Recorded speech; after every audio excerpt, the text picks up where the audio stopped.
Hello, Shannon here. Wanted to do another quick video on two kinds of blind. We have two kinds of blind that we could possibly be in life. That would be blind spiritually or blind physically. When we choose to walk in the flesh, we are really blind spiritually. We cannot see with our spiritual eyes. But when we choose to walk in the spirit, then we are choosing to be blind to the flesh. So, what does that mean exactly? Well, there are certain circumstances that we as a people look at and we find people really um, foolish or insane to believe this or that. Let's just take the woman that continues to take her husband or her boyfriend back, even though he's done all kinds of horrible things to her. Um, that person, that woman, more than likely sees on a spiritual plane and not on the physical. It's where we choose to not see the physical because we sometimes by nature see from a different perspective. We tend to cover others when they're messing up. We just do it. Some people do it naturally, some people train themselves to do it. It's really what the word is. We are not supposed to see what other people are doing because our eyes are supposed to be on ourselves. We're supposed to really focus our eyesight on what we are doing because we ourselves are the only person that we can change. We really cannot change anybody else. Now, the word says that love covers and love conquers all. And so I do believe that in that physical blindness that we can bring people back. But those people still have a choice. They can still choose to be brought back or not. Some people are lost and some can be brought back. It's just a matter of, well, really, God.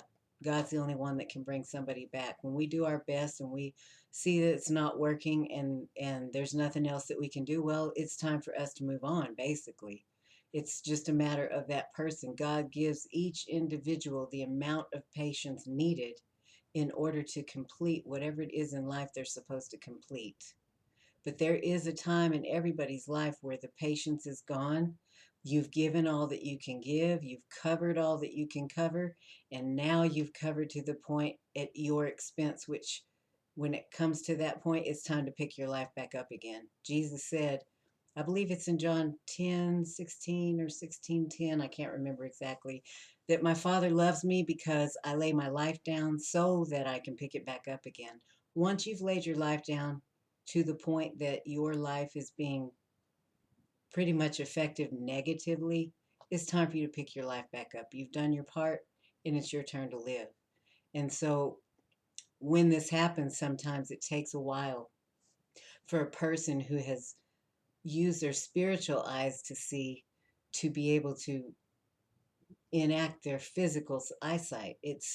You've got one or the other, and so we need to be able to balance the two. And if you've been a person that's always chosen to see spiritually, to see the potential in someone, to see the good in someone, and to cover the bad, then it takes a little bit for that person to be able to come back and put a little bit of logic behind that to see both and really to protect ourselves and to live our life to do what God's called us to do. We need to be able to see in both.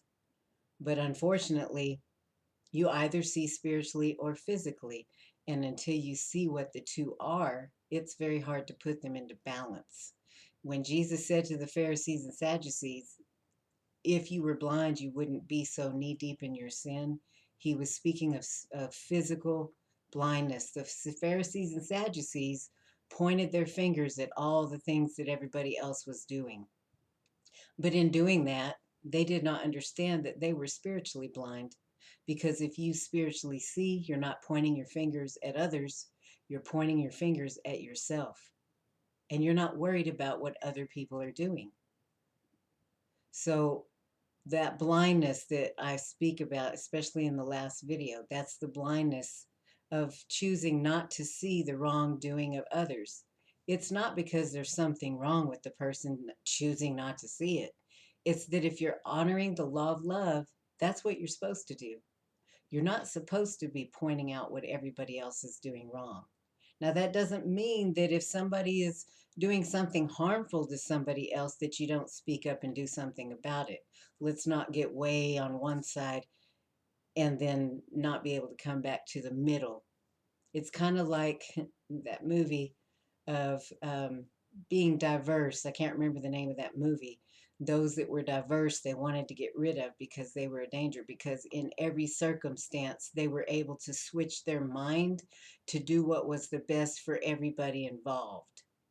Okay, there's not one set way, but the law of love makes it where no matter what circumstance you're in, you're going to do what's best for everybody, including yourself. So sometimes it's not what's best for you to lay your life down all the time.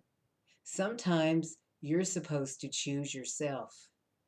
And so when some people have chosen themselves and they've chosen to love themselves and maybe break a rule here and there that honors themselves and who they really are, the world looking in is seeing them evil when no, they were honoring the law of love and they were doing what was best for them, and it has nothing to do with you and everything to do with them and their God. It doesn't have anything to do with the outer world.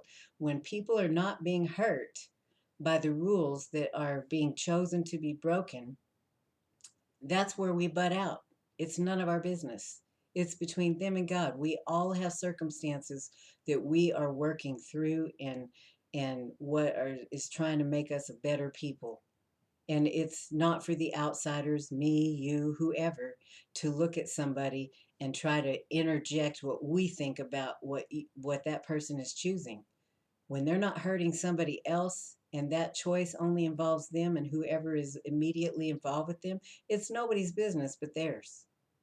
Now, if somebody is being hurt, that's a different story. It's everybody's business, because nobody should have to be succumbing to somebody's, like I didn't say in the story of Nineveh that the people basically repented for choosing life rather than choosing to lay down their lives.